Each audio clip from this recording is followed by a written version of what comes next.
আসসালামু আলাইকুম। এখন শুনবেন সংবাদ শিরোনাম। সোমবার হতে পারে নবনির্বাচিত সংসদ সদস্যদের শপথ পাঠ করাতে পারেন প্রধান বিচারপতি জুবায়ের রহমান চৌধুরী। বিএনপির গুলশান কার্যালয়ে ফুল নিয়ে উৎসুক নেতাকর্মীর ভিড়। কোনো নির্দিষ্ট দেশ নয়, পররাষ্ট্রনীতিতে বাংলাদেশের স্বার্থ দেখা হবে বললেন আমির খসরু। নির্বাচনে একাধিক আসনে ফল পরিবর্তনের অভিযোগ জামাত এনসিপির, তদন্তের দাবি। পাবনায় ভোট পুনর্গণনা চেয়ে বিএনপির বিক্ষোভ। দীর্ঘদিনের গণতান্ত্রিক যাত্রার পুরস্কার পেয়েছে বিএনপি, মত রাজনৈতিক বিশ্লেষকদের। বিগত আমলে কোণঠাসা জামায়াত কুড়িয়েছে ভোটারদের সহানুভূতি। চট্টগ্রাম, কক্সবাজার ও ৩ পার্বত্য জেলায় প্রত্যাশিত ফল পেয়েছে বিএনপি। ২৩ আসনের ২১টিতে ধানের শীষের জয়, প্রতিরোধী গড়ে তুলতে পারেনি প্রতিপক্ষ। রাজশাহী বিভাগে বিএনপির ভোটের হার বাড়লেও কমেছে আসন, আগের তুলনায় ভালো করেছে জামায়াত। রংপুর বিভাগেও ১১ দলীয় ঐক্যের জয় জয়কার। আসসালামু আলাইকুম। এতক্ষণ দেখছিলেন সংবাদ শিরোনাম, এখন দেখবেন বিস্তারিত। আগামী ১৬ ফেব্রুয়ারি ত্রয়োদশ জাতীয় সংসদ নির্বাচনে নবনির্বাচিত সংসদ সদস্যদের শপথ পাঠ করাতে পারেন প্রধান বিচারপতি জুবায়ের রহমান চৌধুরী। রাষ্ট্রপতির মনোনীত প্রতিনিধি হিসেবে তিনি এই শপথ পাঠ করাবেন। প্রধান উপদেষ্টার কার্যালয়ে এক বৈঠকে এই সিদ্ধান্ত নেওয়া হয় বলে জানা গেছে। এবারে সংসদ নির্বাচনে বড় দল হিসেবে বিশাল জয় পেয়েছে বিএনপি। নির্বাচন কমিশনের ঘোষিত ফল অনুযায়ী ২৯৭ আসনের ২০৯টি পেয়েছে বিএনপি, জামায়াত পেয়েছে ৬৭ আসন আর এনসিপি পেয়েছে ৬ আসন। ৭ জন স্বতন্ত্র প্রার্থীও যাচ্ছেন এবারের সংসদে। চূড়ান্ত ফলে ২১২ আসনের বিশাল জয় পেয়েছে বিএনপি চেয়ারম্যান তারেক রহমানের নেতৃত্বাধীন জোট।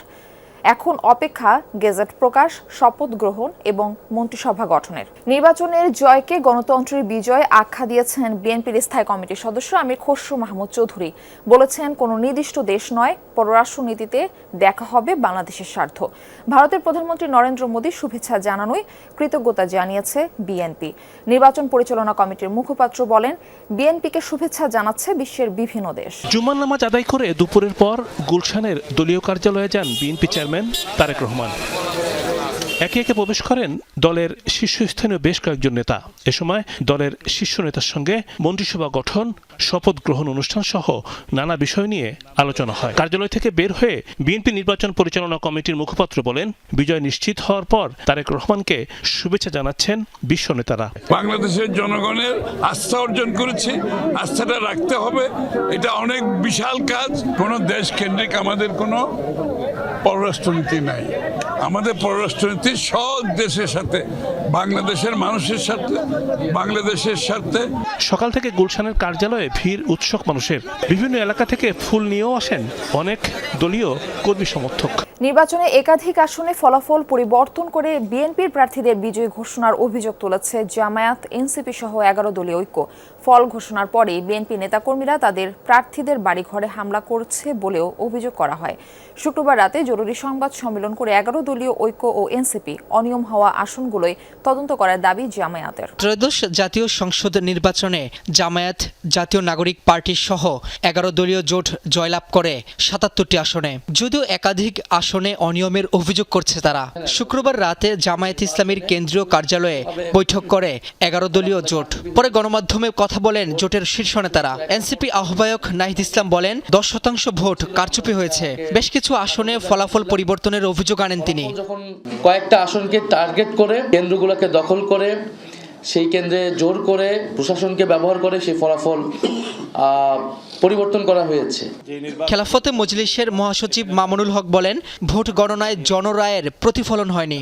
ভোট গ্রহণটা যেভাবে হয়েছে, ভোট গণনাটা তার সম্পূর্ণ উল্টোভাবে হয়েছে এবং সেখানেই আগামীর বাংলাদেশের ভাগ্য এবং মানুষের জনরায়ের প্রতি চরমভাবে অশ্রদ্ধা প্রদর্শন করা হয়েছে, অসম্মান করা হয়েছে।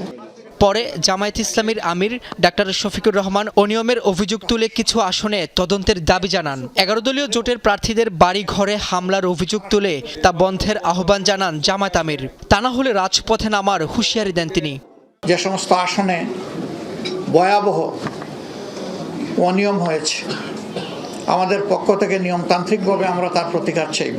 বিভিন্ন জায়গায় বাড়িতে বাড়িতে হামলা হচ্ছে, সুনির্দিষ্ট সময়ের ভিতরে যদি আমরা প্রতিকার পাই তাহলে এক কথা, কিন্তু যদি না পাই তাহলে এখানেও আমরা বাধ্য হব আমাদের পথ ধরতে। পাবনা 3 ও পাবনা 4 আসনে ভোট পুনর্গণনার দাবিতে বিক্ষোভ করেছে বিএনপি নেতাকর্মীরা। শুক্রবার বিকেলে জেলা প্রশাসক ও জেলা রিটার্নিং কর্মকর্তার কার্যালয়ের সামনে অবস্থান নেন তারা।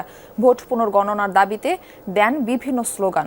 এ সময় সেনাবাহিনীর প্রহরায় জেলা প্রশাসক তার কার্যালয়ে আসেন। পরে পাবনা 3 আসনে বিএনপির পরাজিত প্রার্থী হাসান জাফির তুহিন ও পাবনা 4 আসনে বিএনপির পরাজিত প্রার্থী হাবিবুর রহমান হাবিব সহ অন্যান্য নেতৃবৃন্দ জেলা প্রশাসকের সাথে বৈঠকে বসেন। 1 ঘণ্টা পর অবস্থান থেকে সরে যান বিক্ষোভকারীরা। রাতেই পরাজিত 2 বিএনপির প্রার্থীর অভিযোগ পাঠানো হয়েছে নির্বাচন কমিশনে। এবারে নির্বাচনে বড় দল হিসেবেই বিশাল জয় পেয়েছে বিএনপি। এতে কাজ করছে তাদের দীর্ঘদিনের গণতান্ত্রিক যাত্রা। আর জামায়াতও তাদের ইতিহাসে সবচেয়ে ভালো ভোট এবং সংসদীয় আসন পেয়েছে। এসব দিক বিবেচনায় ভোটে এবার কেউই হারেনি। তাছাড়া প্রতি 10 জনের মধ্যে 6 জন ভোটারের উপস্থিতিও ভালো নির্বাচনের ইঙ্গিত বহন করে। ভোটারের রায় শেষে সরকার গঠনের পথে বিএনপি জোট। আদালতের নির্দেশনাজনিত কারণে 2টি আসনের ফল স্থগিত থাকলেও 200-র বেশি আসনে জয়ের কারণে পেছনে তাকানোর কিছুই নেই বিএনপির। কি কারণ এমন ভূমিধস জয়ের? বিশ্লেষকরা বলছেন, জনগণ ভোট দিয়ে রাজনৈতিক সরকার গড়ার অপেক্ষায় ছিল। তাছাড়া গণতান্ত্রিক যাত্রাপথে বিএনপির সংগ্রামের ইতিহাস অনেক পুরনো। তারেক রহমানের নেতৃত্বাধীন বিএনপির বড় জয়ে নারী ভোটাররাও বড় ভূমিকা রেখেছেন বলে মনে করেন তারা। 1/11 ওলটপালট পরবর্তী নির্বাচন, দুইটার ট্রেন্ডটা একই, যে দলটি জয় পেয়েছে বিপুল সংখ্যাগরিষ্ঠতা নিয়ে। বৃহত্তর চট্টগ্রামে ভোট যুদ্ধে বিএনপির জয়কার।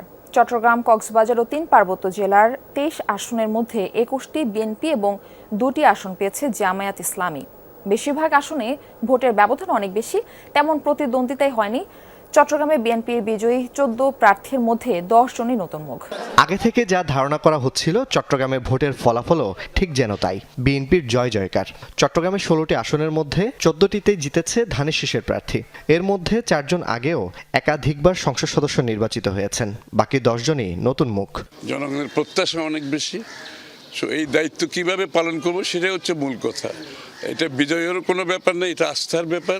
এই আস্থাটা আমরা কিভাবে রাখতে পারি সেই গুরু দায়িত্ব আমাদের উপর আছে, সেই বোঝাটা আমাদেরকে বহন করতে হবে। রাজশাহী বিভাগে প্রথমবারের জাতীয় নির্বাচনে আসন জয় 2 অঙ্কের ঘর পেরিয়েছে জামায়াত ইসলামী। একই সাথে বেড়েছে ভোট প্রাপ্তির হার। বিপরীতে 1991 সালের পর থেকে গ্রহণযোগ্য নির্বাচনগুলোতে এই বিভাগে অন্তত একটি আসন নিশ্চিত করলেও এবার জাতীয় পার্টির অর্জন শূন্য।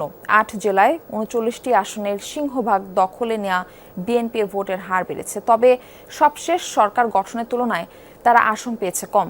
2 দলের নেতারাই বলছেন, অঙ্কের হিসাব কষার চেয়ে দীর্ঘ সময় পর নির্বাচনী ময়দানে ফেরাটাই গুরুত্বপূর্ণ।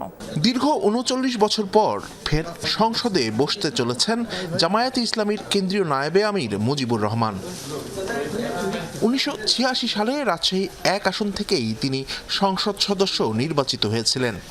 বয়স তখন ছিল তার কম, সংসদে থাকতেও পারেননি খুব বেশি সময়।